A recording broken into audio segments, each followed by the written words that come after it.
Ici, il y a de la puissance. J'aime cette puissance. Et lorsque je me suis abandonné au Seigneur, c'est le premier domaine dans lequel je suis entré, le domaine de la puissance.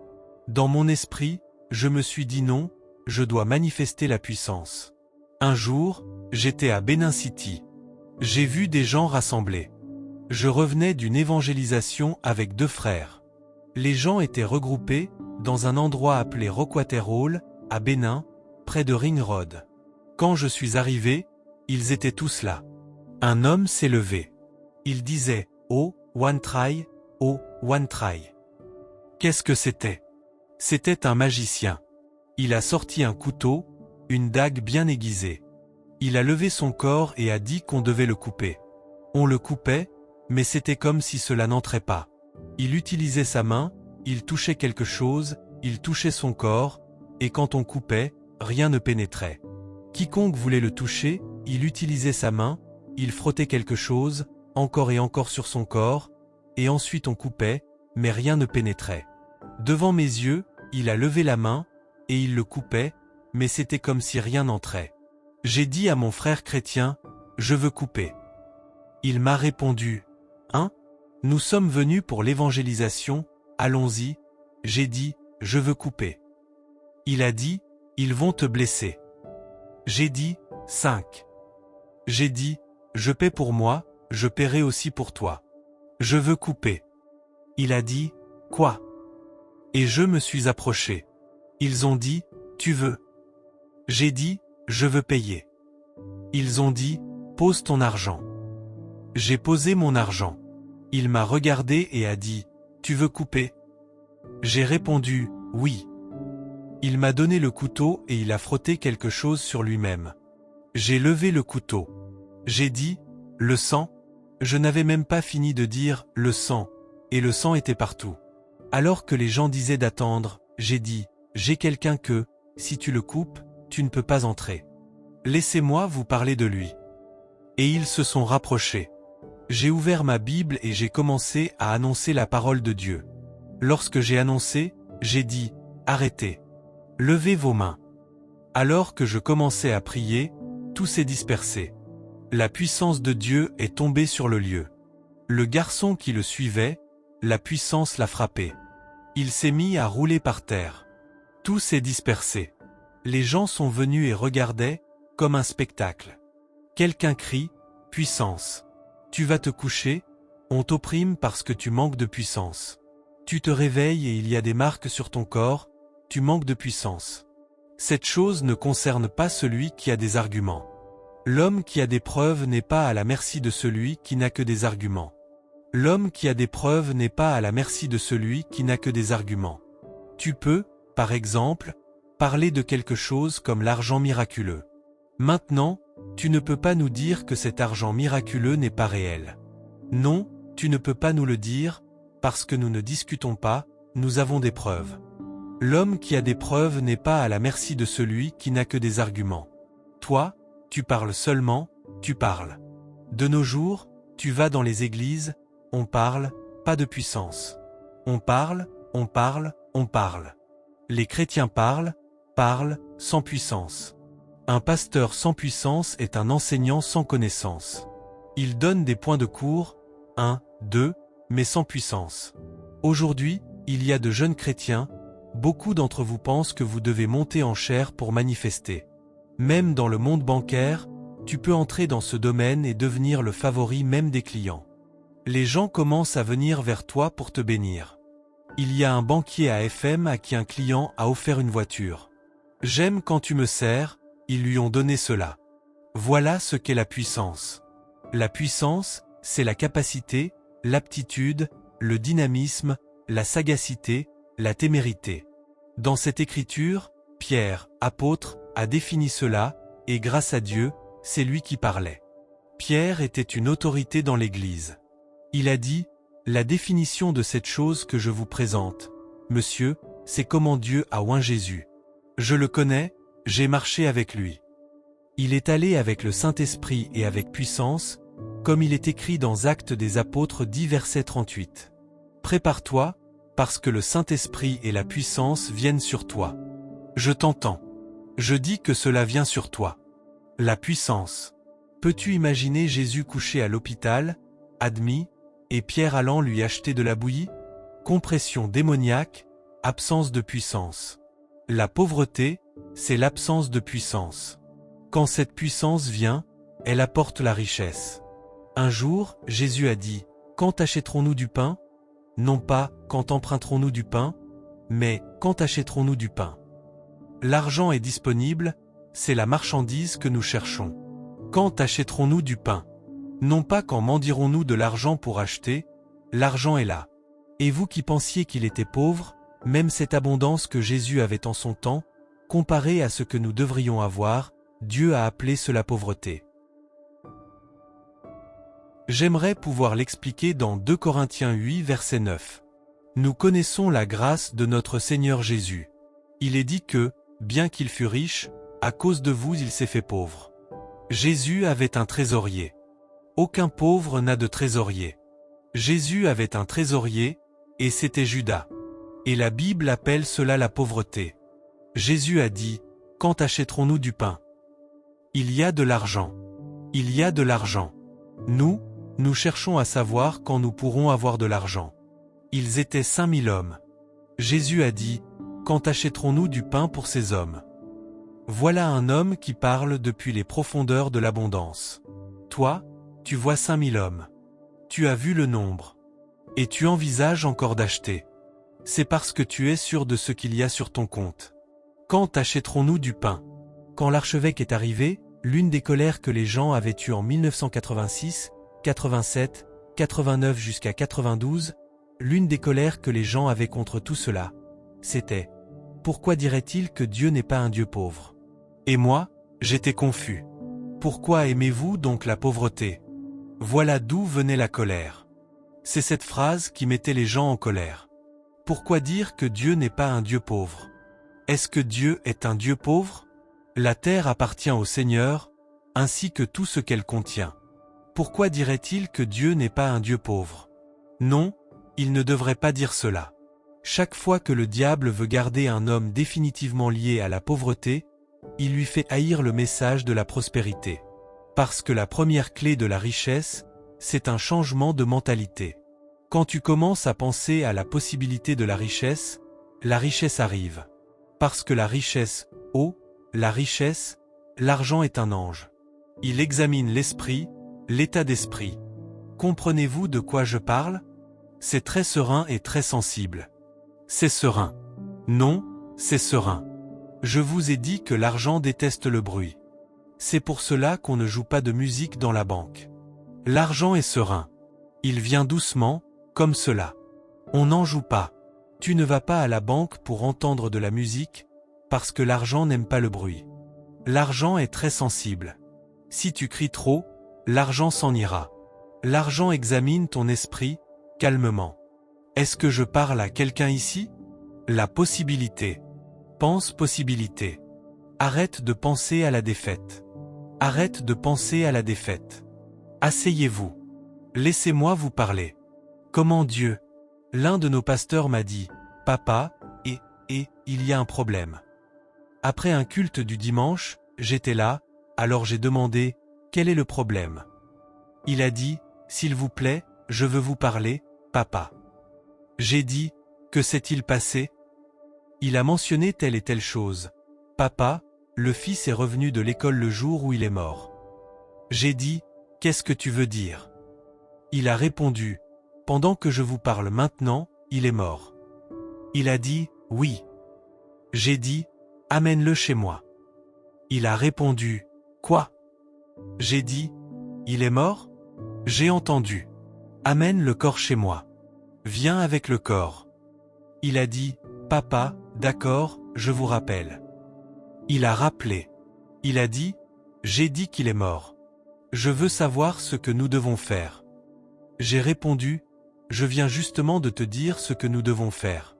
Amène le corps chez moi. » Je ne reçois pas les gens chez moi, mais je n'avais pas pu venir à l'église.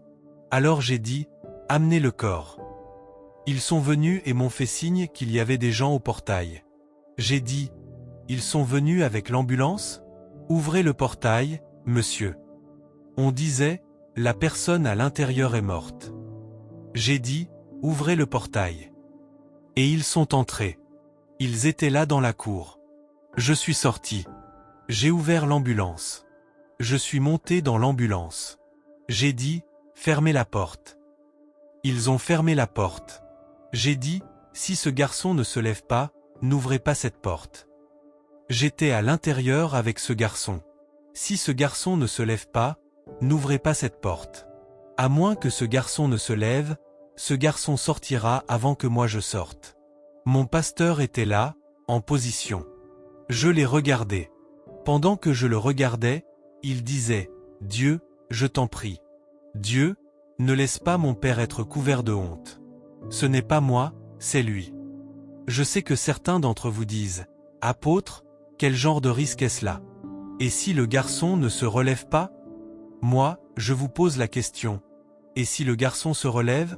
La foi voit l'invisible, obtient l'impossible. La foi voit l'invisible, obtient l'impossible. La foi ne dit pas les choses telles qu'elles sont.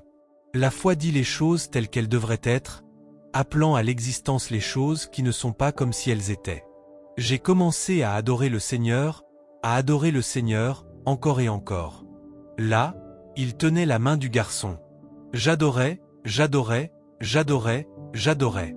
J'étais sur le point de commencer à prier. Ses mains commençaient à bouger. Il n'avait pas encore ouvert les yeux. Ses mains bougeaient simplement. J'ai continué à adorer. L'autre main s'est mise à bouger. J'ai regardé ses pieds, il bougeait aussi. Puis il a ouvert les yeux. Lorsqu'il est revenu à la vie, j'ai dit, cet esprit de mort est tellement inutile. Je ne t'ai même pas affronté. Je ne t'ai même pas affronté, et tu es déjà prêt à céder. J'ai dit au garçon de sortir. Le garçon est sorti. Je suis sorti. J'ai vu la mère du garçon. Ses jambes tremblaient. Le garçon avançait, la mère reculait. Tu as apporté un cadavre, et il revient. La mère reculait, il avançait. La mère reculait, il avançait. Monsieur, nous sommes dans cette génération de puissance. Oh, tu n'étais pas là quand cela s'est produit, mais ce qui va t'arriver maintenant, tu le verras. Est-ce que je communique ici? La puissance était en action. Il y a donc 3 manifestations de Jésus qui ont montré qu'il commandait la puissance. Il y a 3 expressions du Saint-Esprit et de la puissance qui ont montré qu'il était oint. Si tu es oint, ce sont ces 3 manifestations qui doivent être visibles dans ta vie. Comment Dieu a oint Jésus de Nazareth du Saint-Esprit et de puissance? Premièrement, il allait de lieu en faisant du bien. Lorsque l'onction vient sur un homme, la première preuve, c'est qu'il va partout en faisant du bien. Dès que tu fais du mal, tu n'es pas oint. Si nous te regardons et que nous ne voyons pas de bonté dans ta vie, ton onction est discutable. Jésus n'a pas seulement ressuscité Lazare, il a nourri 5000 hommes. Il faisait du bien. Il faisait du bien. Aussi pécheur que Zachée était, Jésus est entré dans sa maison. Tout le monde condamnait Zachée, mais Jésus est entré chez lui.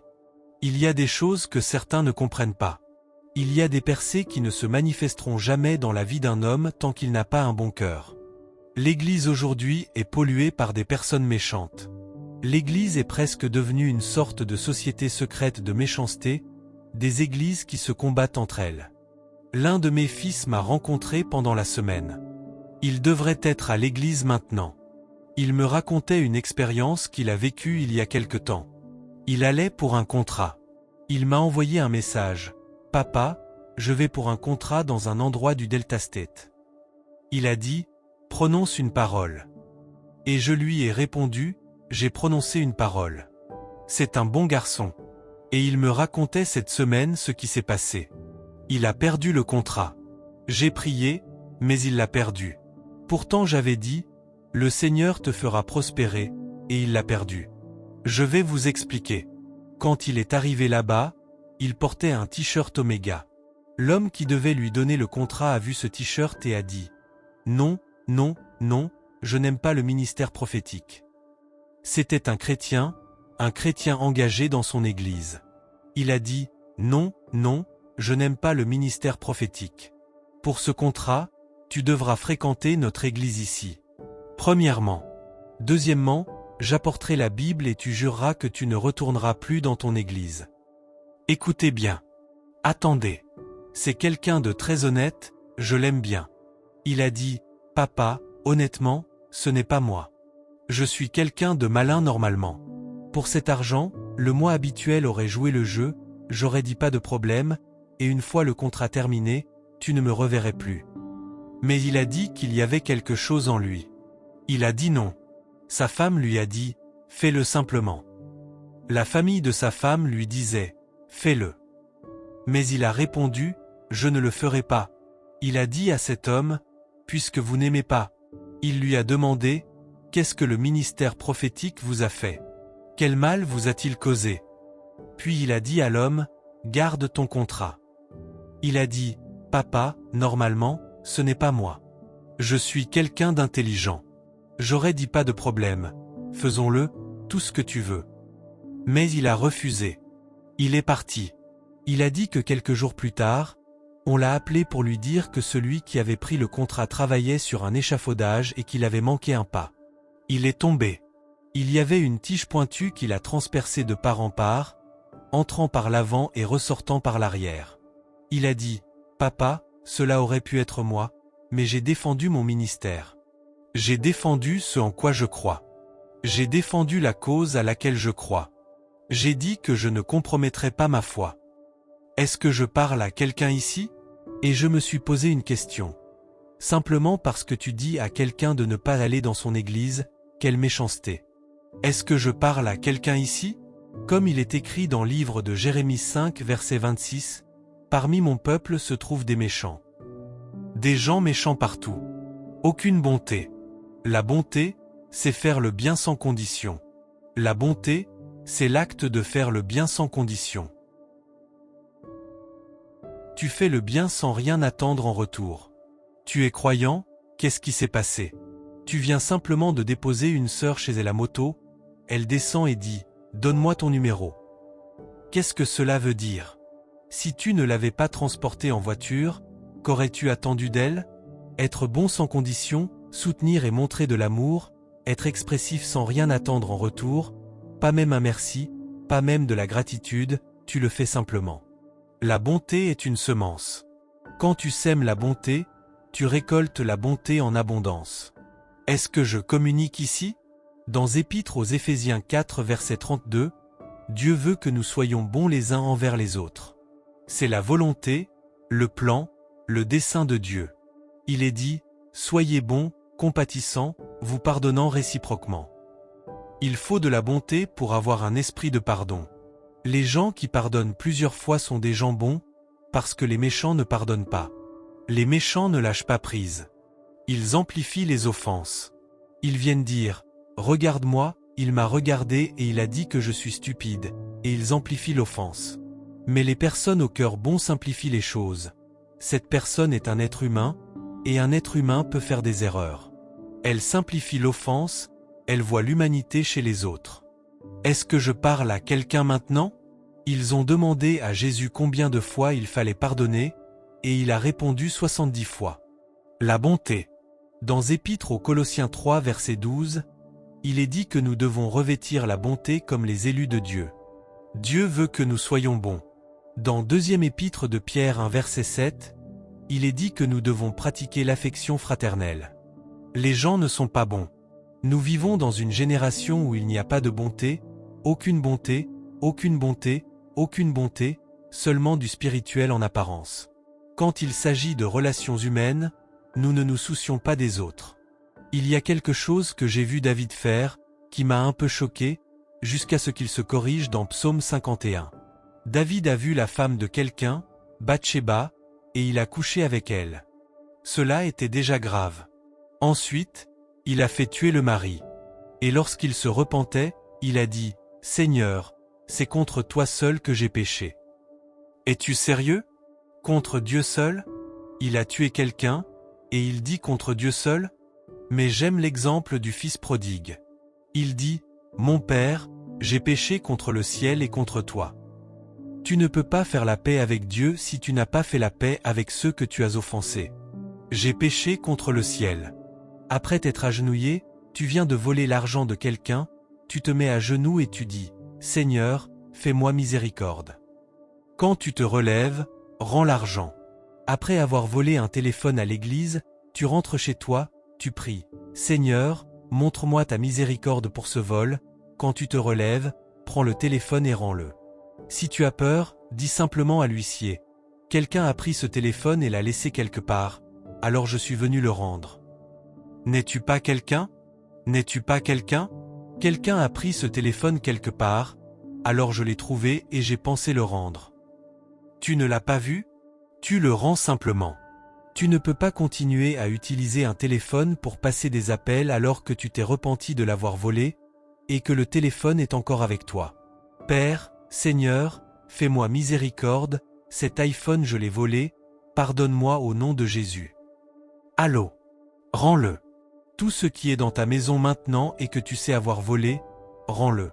Cette trousse de maquillage que tu as volée, rends-la. Ce costume et cette cravate, rends-les. Tu es en conflit avec quelqu'un, la personne est à l'église maintenant, tu te repens, mais tu ne peux pas aller vers elle. Celui qui initie la paix est le plus grand. Celui qui fait le premier pas vers la paix. La rancune est pour les esprits étroits. Les personnes qui ont un esprit étroit sont celles qui gardent rancune. Quand tu veux traiter les gens comme des enfants, salue-les. Appelle-les, dis-leur de venir. Pourquoi ne viens-tu pas ici? Pourquoi ne me salues-tu pas? Salue-les. En les saluant, peu importe leur âge, tu deviens plus grand. Il n'y a personne dans ma vie à qui je ne parle pas, personne que je n'ignore. Même si quelqu'un te croise et te dit « Comment ça va ?» tu réponds « Bien », tu salues, et la vie continue. Mais aujourd'hui, dès que tu vois quelqu'un que tu n'aimes pas arriver, sur le champ, tes yeux changent. Est-ce que je communique ici?